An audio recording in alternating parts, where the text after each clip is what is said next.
अङ्गम् हरेः पुलकभूषणमाश्रयन्ती भृङ्गाङ्गनेव मुकुलाभरणम् तमालम् अङ्गीकृताखिल विभूतिरपाङ्गलीला माङ्गल्यदास्तु मम मङ्गलदेवतायाः। मुग्धा मुहुर्विदधति वदने मुरारेः प्रेमत्रपा प्रणिहितानि गतागतानि मालादृशोर्मधुकरीव महोत्पलेया सा मे श्रियम् दिशतु सागरसम्भवायाः। विश्वामरेन्द्र पदविभ्रमदानदक्षम् आनन्दहेतुरधिकम् मुरविद्विषोऽपि ईशन्निषेधतु मयि क्षणमीक्षणार्धम् इन्दीवरोदर सहोदरमिन्दिरायाः।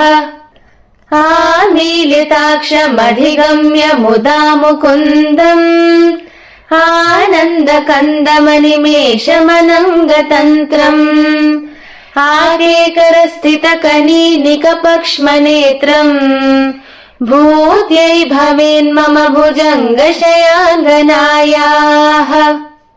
बाह्वन्तरे मधुजितश्रितकौस्तुभेया हारावलीव हरिनीलमयी विभाति कामप्रदा भगवतोऽपि कटाक्षमाला कल्याणमावहतु मे कमलालयायाः।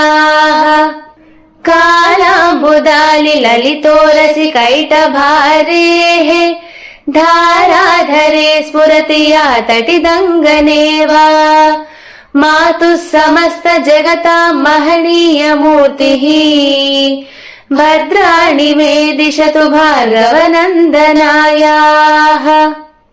प्राप्तम् पदम् प्रथमतः खलु यत्प्रभावान् माङ्गल्यभाजि मधुमादिनि मन्मथेन मय्यापतेत्तदिह मन्तरमीक्षणार्धम् मन्दालसञ्चमकरालय कन्यकायाः।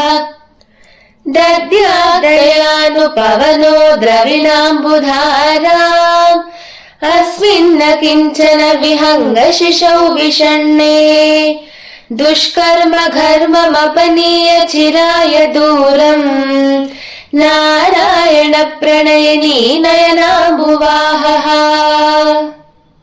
इष्टाविशिष्टमतयोऽपि यया दयार्द्र दृष्ट्या त्रिविष्टपपदम् सुलभम् लभन्ते दृष्टिः प्रहृष्ट कमलोदर दीप्तिरिष्टाम् पुष्टिम् कृषीष्ट मम पुष्करविष्टरायाः।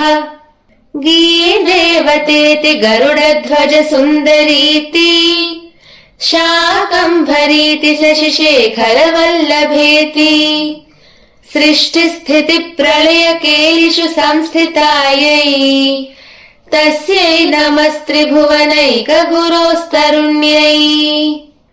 श्रुत्यै नमोऽस्तु शुभकर्म फलप्रसूत्यै रत्यै नमोऽस्तु रमणीय गुणार्णवायै शक्त्यै नमोऽस्तु शतपत्रनिकेतनायै पुष्ट्यै नमोऽस्तु पुरुषोत्तमवल्लभायै नमोऽस्तु नालीकनिभाननायै नमोऽस्तु दुग्धोदधिजन्मभूम्यै नमोऽस्तु सोमामृतसोदरायै नमोऽस्तु नारायणवल्लभायै नमोऽस्तु हेमाम्बुजपीठिकायै नमोऽस्तु भूमण्डलनायिकायै नमोऽस्तु देवादिदयापरायै नमोऽस्तु शाङ्गायुधवल्लभायै नमोऽस्तु देव्यै भृगुनन्दनायै नमोऽस्तु विष्णोरुरसिस्थितायै नमोऽस्तु लक्ष्म्यै कमलालयायै नमोऽस्तु दामोदरवल्लभायै नमोऽस्तु कान्त्यै कमलेक्षणायै नमोऽस्तु भूत्यै भुवनप्रसूत्यै नमोऽस्तु देवादिभिरर्चितायै नमोऽस्तु नन्दात्मजवल्लभायै सम्पत्कराणि सकलेन्द्रियनन्दनानि साम्राज्यदानविभवानि सरोरुहाक्षी त्वद्वन्दनानि दुरिताहरणोद्यतानि मामेव मातरनिशं कलयन्तु मान्ये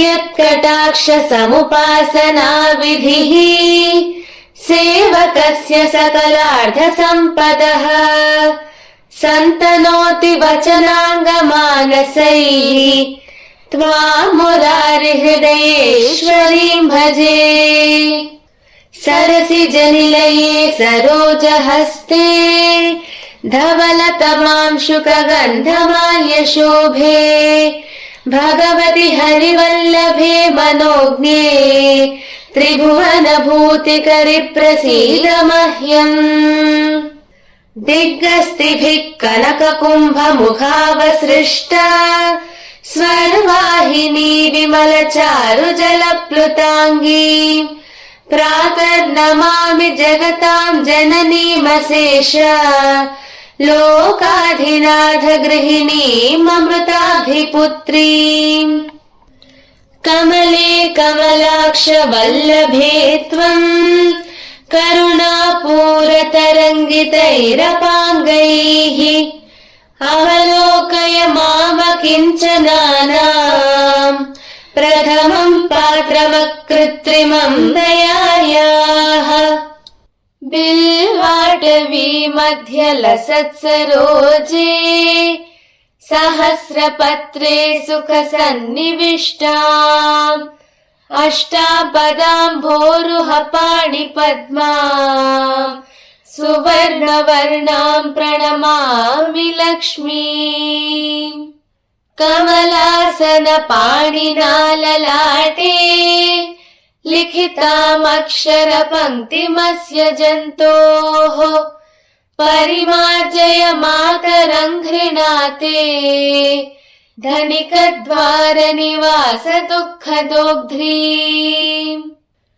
अम्भोरुहं जन्मगृहं भवत्याः वक्षस्थलं भर्तृगृहं मुरारेः कारुण्यतः कल्पय पद्मवासे लीलाग्रहं मे हृदयारविन्दम् स्तुवन्ति ये स्तुतिभिरमूभिरन्वहम् त्रयीमयीं त्रिभुवनमातरं रमाम् गुणाधिका गुरुतर भाग्यभागिनः भवन्ति ते भुवि बुधभाविताशयाः